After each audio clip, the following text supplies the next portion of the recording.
उत्तर भारत के एक छोटे और हरे भरे गांव चंदनपुर की सुबह हमेशा से ही शांत और खूबसूरत होती थी।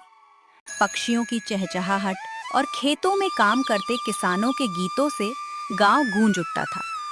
इसी गांव के एक कोने में एक छोटी सी मिट्टी की झोपड़ी थी, जिसमें रामू अपने परिवार के साथ रहता था। रामू के परिवार में उसकी पत्नी राधा और उनका 7 साल का बेटा गोलू थे।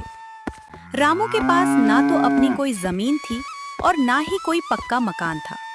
उसका एकमात्र सहारा था उसकी भेलपुरी की छोटी सी लकड़ी की ठेली।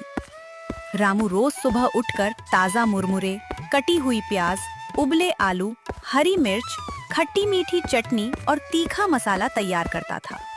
रामू बहुत गरीब था।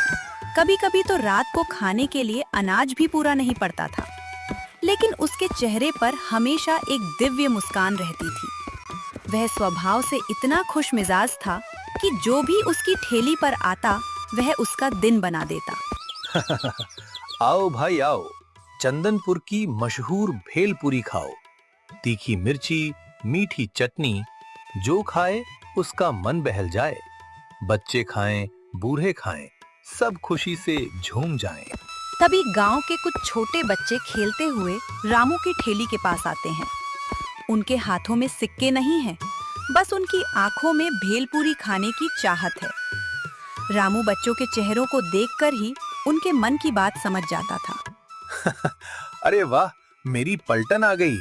क्यों गोलू के दोस्तों, आज भेलपुरी खाने का मन है क्या? रामू काका, मन तो बहुत है, लेकिन आज माँ ने पैसे नहीं दिए, बोले कि कल देंगे।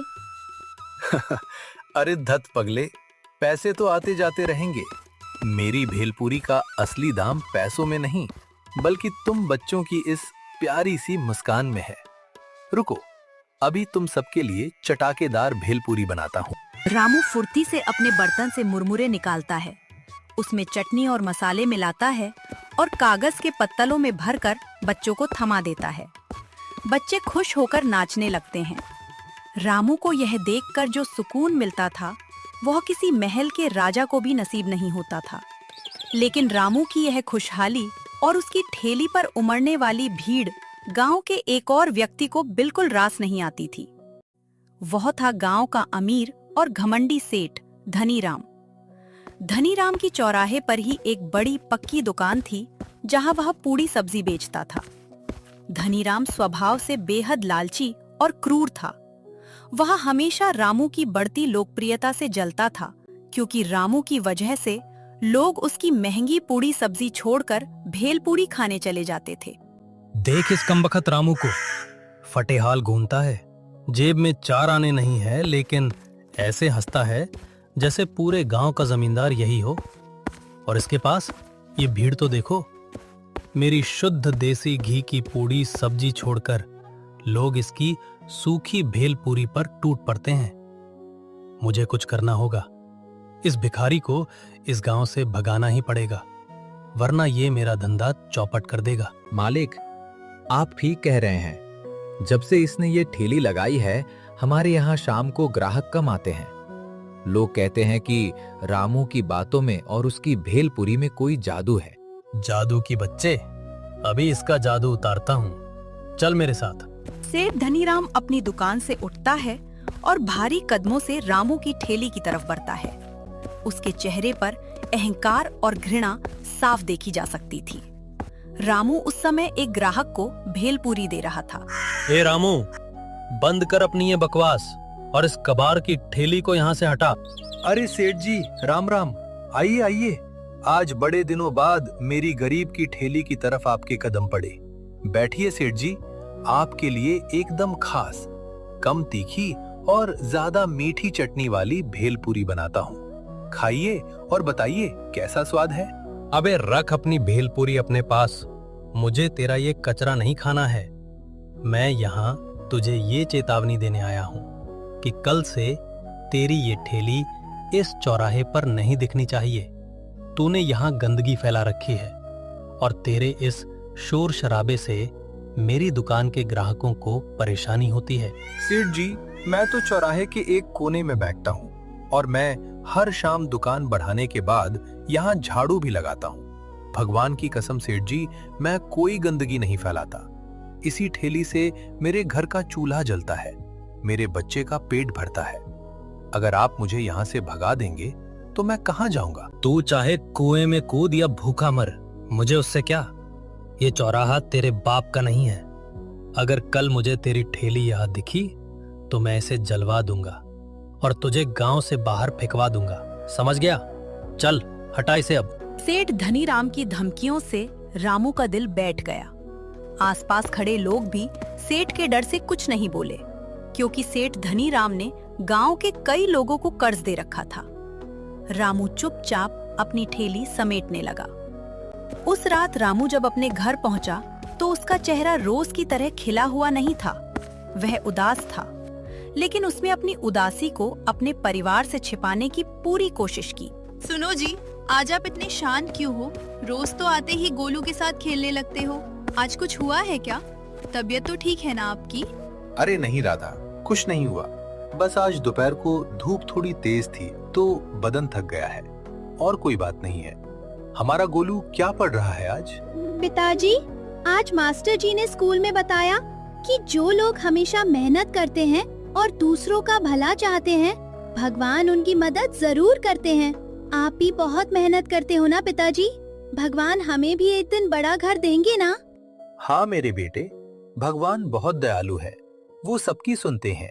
बस हमें अपनी ईमानदारी और अपनी मुस्कान कभी नहीं खोनी चाहिए। तुम अच्छे से पढ़ाई करो, बाकी सब भगवान पर छोड़ दो। रामू ने खाना तो खाया, लेकिन उसकी आंखों से नींद गायब थी। रात भर वो करवटें बदलता रहा। उसे समझ नहीं आ रहा था कि वो अगले दिन कहाँ जाए। अगर वो अपनी ठेली नहीं लगाएगा तो उसके परिवार का पेट कैसे भरेगा? लेकिन रामू का विश्वास अटूट था। उसने सुबह उठकर भगवान के सामने सिर झुकाया और कहा, हे ईश्वर, रास्ता तुम ही दिखाओगे। अगले दिन रामू ने हिम्मत नहीं हारी। वो चौराहे के मुख्य हिस्से से थोड़ा दूर गांव के बाहर जाने वाले रास्ते पर एक बड़े बरगद के पेड़ के नीचे अपनी ठेली लेकर खड़ा हो गया। वहां धूप तो कम थी, लेकिन ग्राहक बहुत ही कम आते थे। कोई बात नहीं रामू, आज नहीं तो कल लोग यहाँ भी आएंगे। रास्ता थोड़ा सुनसान है, लेकिन हवा बहुत ठंडी है। भगवान जो करता है अच्छे के लिए ही करता है। दोपहर ढलने लगी थी और रामू की बोहनी भी नहीं हुई थी। सेठ धनीराम दूर अपनी दुकान से ये देख रहा था और मन ही मन बहुत खुश हो रहा था।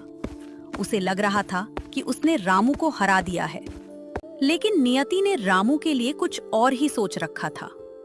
तभी दोपहर के करीब 3 बजे धूल उड़ाती हुई एक चमचमाती बड़ी सफेद गाड़ी उस सुनसान रास्ते पर आकर रुकी। गांव में ऐसी गाड़ी पहले कभी किसी ने नहीं देखी थी।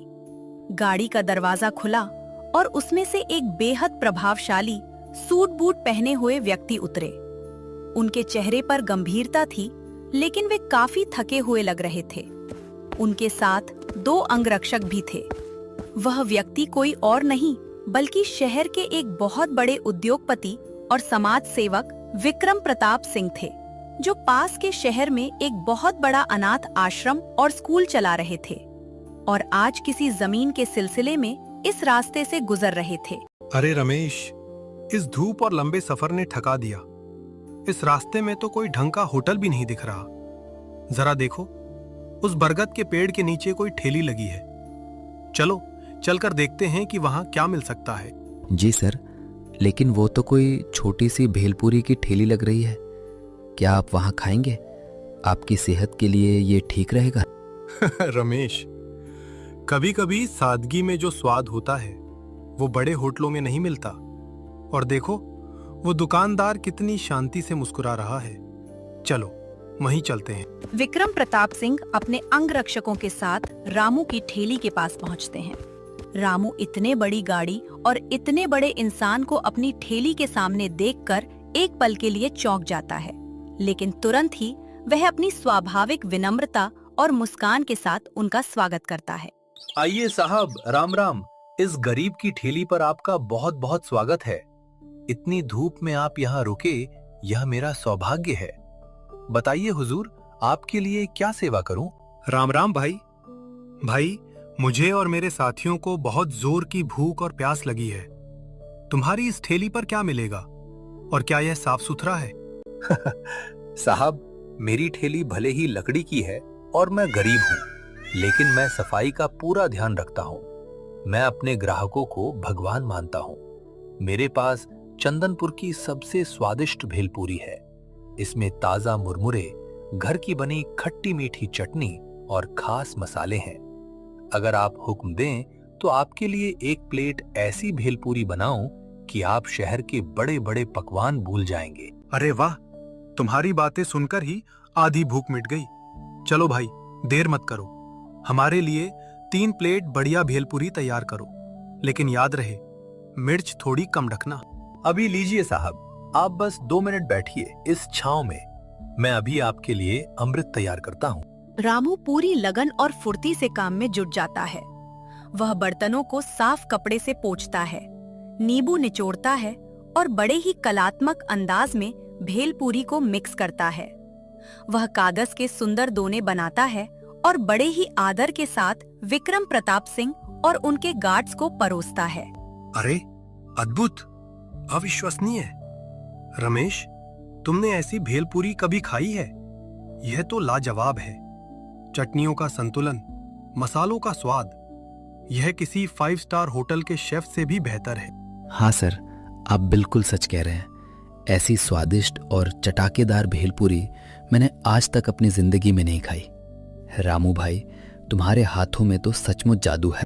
साहब, ये मेरा जादू नहीं है, ये तो बस ईश्वर की कृपा है और आप जैसे बड़े लोगों का बड़प्पन है कि आपको इस गरीब का स्वाद पसंद आया।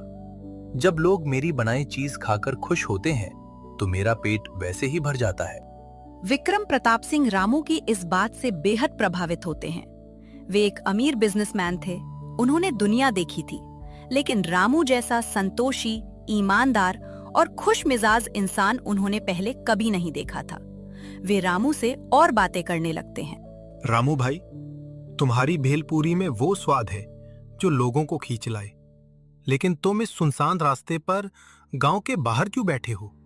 तुम्हें तो गांव के मुख्य चौराहे पर होना चाहिए, जहां ज्यादा ग्राहक मिले। ये सुनते ही रामू की आंखों में एक पल के लिए उदासी छा जाती है, लेकिन वह तुरंत उसे छुपा लेता है।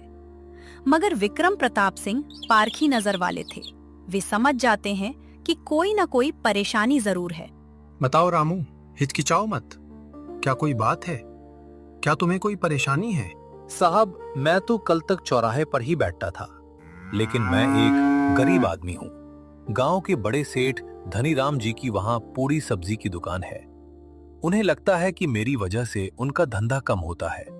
उन्होंने कल मुझे धमकी दी कि अगर मैं वहां से नहीं हटा तो वो मेरी ठेली जला देंगे और मुझे गांव से निकाल देंगे। मैं अपने परिवार को मुसीबत में नहीं डालना चाहता था साहब, इसलिए चुपचाप यहाँ चला आया। रामू की कहानी सुनकर विक्रम प्रताप सिंह का खून खौल उठता है।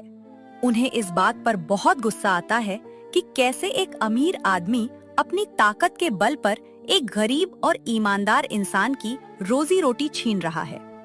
तभी दूर से सेठ धनीराम, जो ये सब तमाशा देख रहा था, सोचता है कि कोई बड़ा आदमी आया है, तो क्यों ना वह भी जाकर अपनी दुकान की तारीफ करे और रामू को नीचा दिखाए। धनीराम हाथ में अपनी पूरी सब्जी का डब्बा लेकर वहां पहुंच जाता है। अरे हुजूर, प्रणाम प्रणाम। मैं इस गांव का सबसे बड़ा व्यापारी सेठ धनीराम हूँ। साहब, आप कहाँ इस भिखारी की ठेली पर ये गंदी चीजें खा रहे हैं? इसके पास ना तो कोई शुद्धता है और ना ही कोई स्तर। आइए साहब, मेरी दुकान पर आइए। मैंने आपके लिए शुद्ध देसी घी की गर्मा गर्म पूड़ी और आलू की मसालेदार सब्जी भिजवाई है। आप वो खाइए, असली स्वाद तो वहाँ है। विक्रम प्रताप सिंह सेठ धनीराम को ऊपर से नीचे तक देखते हैं। उनके चेहरे पर सेठ के लिए सख्त नफरत आ जाती है। वे उठकर खड़े होते हैं। तो तुम ही हो सेठ धनीराम, जो अपनी बड़ी दुकान के अहंकार में इस गरीब और ईमानदार रामू को डराते धमकाते हो? सेठ जी, पैसे से कोई बड़ा नहीं होता। इंसान अपने कर्मों और अपने दिल से बड़ा होता है। तुम्हारी इस पूरी सब्जी में मुझे घमंड और कड़वाहट की बू आ रही है, जबकि रामू की इस भेलपूरी में प्यार और ईमानदारी का स्वाद है। मुझे तुम्हारी कोई चीज नहीं चाहिए। अपनी ये पूरी सब्जी उठाओ और यहाँ से दफा हो जाओ। लेकिन साहब, आप जानते नहीं हैं, ये तो बस एक मामूली भेलपुरी वाला। चुप रहो, अब एक शब्द भी मत बोलना। तुम जिसे मामूली कह रहे हो वो इस पूरे इलाके का सबसे बेहतरीन कारीगर है। और सुनो, आज के बाद अगर तुमने रामू या उसकी ठेली को छूने की भी कोशिश की तो मुझसे बुरा कोई नहीं होगा। मैं शहर का विक्रम प्रताप सिंह हूं। एक फोन करूंगा तो तुम्हारी सारी जमींदारी और दुकानदारी कानून के शिकंजे में होगी, समझे? विक्रम प्रताप सिंह का नाम सुनते ही सेठ धनीराम के पैरों तले जमीन खिसक गई। वह शहर के इतने बड़े रईस और नेताओं के करीबी इंसान थे कि उनके सामने सेठ एक कीड़े के समान था। धनीराम का सारा घमंड चूर चूर हो गया। वह डर के मारे कांपने लगा। मुझे माफ कर दीजिए साहब, मुझे माफ कर दीजिए। मुझसे बहुत बड़ी भूल हो गई। मैं रामू भाई को आगे से कभी परेशान नहीं करूंगा। रामू भाई, मुझे माफ कर दो। कोई बात नहीं सेठ जी, भगवान आपका भी भला करे। सेठ धनीराम वहां से दुम दबाकर भाग खड़ा हुआ। उसके जाने के बाद विक्रम प्रताप सिंह रामू की तरफ मुड़े। उनके चेहरे पर अब एक बड़ी मुस्कान थी। रामू भाई, ऐसे कीड़ों से डरने की जरूरत नहीं है। और हाँ, मैं यहाँ सिर्फ भेलपुरी खाने नहीं रुका था। भगवान ने मुझे शायद सही समय पर सही जगह भेजा है। अगले हफ्ते शहर में मेरे अनाथ आश्रम और ट्रस्ट के नए बहुत बड़े स्कूल का उद्घाटन समारोह है। वहां शहर के बड़े बड़े अधिकारी, नेता और करीब 2000 बच्चे और मेहमान आ रहे हैं। मैं चाहता हूं कि उस पूरे समारोह में चाट और भेलपुरी का स्टॉल तुम लगाओ। क्या तुम 2000 लोगों के लिए भेलपुरी का ऑर्डर संभाल सकते हो? 2000 लोगों का ऑर्डर? रामू ने अपनी पूरी जिंदगी में कभी 20 लोगों के लिए भी एक साथ भेलपुरी नहीं बनाई थी। यह सुनकर उसके कान सुन्न हो गए और आंखों में खुशी के आंसू आ गए। साहब, 2000 लोग, मैं तो एक छोटा सा गरीब आदमी हूँ। मेरे पास इतने बड़े ऑर्डर के लिए सामान खरीदने के भी पैसे नहीं है साहब। मैं ये कैसे कर पाऊंगा? रामू भाई, पैसे की चिंता तुम मत करो। ये लो, ये 50,000 रुपए का एडवांस चेक है। इससे तुम सबसे बेहतरीन और बढ़िया सामान खरीदो। जो भी बर्तन या मदद चाहिए वो ले लो। और सुनो, इस काम के लिए मैं तुम्हें कुल 2 लाख रुपए दूंगा। बाकी के 1.5 लाख रुपए तुम्हें काम पूरा होने पर मिलेंगे। क्या अब तुम ये ऑर्डर लोगे? 50,000 का एडवांस और 2 लाख का टोटल ऑर्डर। रामू के लिए यह किसी चमत्कार से कम नहीं था। उसकी आंखों से आंसू रुकने का नाम नहीं ले रहे थे। उसने तुरंत बरगद के पेड़ के नीचे घुटने टेक दिए और भगवान को धन्यवाद दिया। हे भगवान, तू सचमुच सबकी सुनता है। साहब, मैं अपनी जान लगा दूंगा, लेकिन आपके मेहमानों को ऐसी भेलपुरी खिलाऊंगा कि वो हमेशा याद रखेंगे। आपका यह एहसान मैं जिंदगी भर नहीं भूलूंगा साहब। ये कोई एहसान नहीं है रामू भाई, ये तुम्हारी मेहनत, तुम्हारी ईमानदारी और तुम्हारी इस खूबसूरत मुस्कान का फल है। अपनी ये खुश मिजाजी कभी मत खोना। चलो, अगले हफ्ते मिलते हैं। विक्रम प्रताप सिंह अपनी गाड़ी में बैठकर चले गए। रामू वहीं खड़ा चेक को देखता रहा। उसे अभी भी लग रहा था कि वह कोई सपना देख रहा है। वह तुरंत अपनी ठेली समेटकर खुशी खुशी अपने घर की तरफ भागा। उसकी फटी हुई चप्पलें आज जैसे हवा में तैर रही थी। जब वह घर पहुंचा तो उसने जोर से राधा और गोलू को आवाज दी। राधा, राधा, देखो भगवान ने हमारी सुन ली। गोलू, इधर आ मेरे बेटे। अरे जी, क्या है ये कागज का टुकड़ा? और आप ऐसे हंस क्यों रहे हो? क्या मिल गया तुम्हें आज? राधा, ये कोई साधारण कागज नहीं है। ये 50,000 रुपए का चेक है और हमें 2 लाख रुपए का ऑर्डर मिला है। शहर के सबसे बड़े बाबू हमारे यहाँ आए थे। उन्होंने हमारी भेलपुरी खाई और उन्हें इतनी पसंद आई कि उन्होंने पूरे 2000 लोगों का ऑर्डर दे दिया। सचमुच पिताजी? क्या अब हमारे पास भी बहुत सारे पैसे होंगे? क्या मैं भी बड़े स्कूल में जाऊंगा? हाँ मेरे बच्चे, तुम सबसे अच्छे स्कूल में पढ़ोगे। अब हमारे घर में कभी अनाज की कमी नहीं होगी। राधा, हमारी गरीबी के दिन अब खत्म हुए। राधा की आंखों से भी खुशी के आंसू बह निकले। दोनों ने भगवान की मूरत के सामने दिया जलाया और हाथ जोड़कर प्रार्थना की। अगले ही दिन से पूरा परिवार काम में जुट गया। रामू ने शहर जाकर सबसे बढ़िया और ऊंचे दर्जे के मसाले, साफ सुथरी दालें और ताजा मुरमुरे खरीदे। उसने सुंदर नए बर्तन और कुछ सामान खरीदे। हफ्ते भर की कड़ी मेहनत के बाद वह दिन भी आ गया जब शहर में बड़ा समारोह था। विक्रम प्रताप सिंह ने रामू के लिए समारोह के मुख्य द्वार के पास एक बहुत ही सुंदर और बड़ा स्टॉल लगवाया था, जिस पर बड़े अक्षरों में लिखा था, चंदनपुर के रामू की मशहूर भेलपूरी। वाह भाई वाह, मजा आ गया। ऐसी भेलपूरी तो शहर के बड़े बड़े चाट भंडारों में भी नहीं मिलती। भैया, एक प्लेट और पैक कर दो घर के लिए। सचमुच मसालों का स्वाद एकदम घरेलू और शुद्ध है। रामू भाई, तुम तो कमाल के कारीगर हो। बहुत बहुत धन्यवाद साहब। आप सब खाइए, भर पेट खाइए। ईश्वर की कृपा से स्वाद में कोई कमी नहीं आएगी। उस दिन रामू के स्टॉल पर सबसे ज्यादा भीड़ थी। मुख्य अतिथि से लेकर छोटे बच्चों तक हर कोई रामू की भेलपूरी का दीवाना हो गया था। विक्रम प्रताप सिंह दूर खड़े होकर ये सब देख रहे थे और उनके चेहरे पर एक आत्मसंतोष की मुस्कान थी। समारोह के अंत में उन्होंने रामू को अपने पास बुलाया। रामू भाई, तुमने आज मेरा दिल जीत लिया और मेरे मेहमानों का भी। ये लो तुम्हारी मेहनत की बाकी रकम। और सुनो, मैंने एक फैसला किया है। मेरे इस नए स्कूल और अनाथ आश्रम की कैंटीन में चाट और स्नैक्स का जो मुख्य ठेका है, वो मैं हमेशा के लिए तुम्हें दे रहा हूँ। तुम शहर में ही अपना एक छोटा सा घर ले लो और यहाँ रहकर सम्मान के साथ अपना काम करो। रामू के लिए ये उसकी कल्पना से भी परे था। उसे ना सिर्फ पैसे मिले थे, बल्कि अब उसके पास एक परमानेंट रोजगार भी था, जिससे उसका भविष्य पूरी तरह सुरक्षित हो गया था।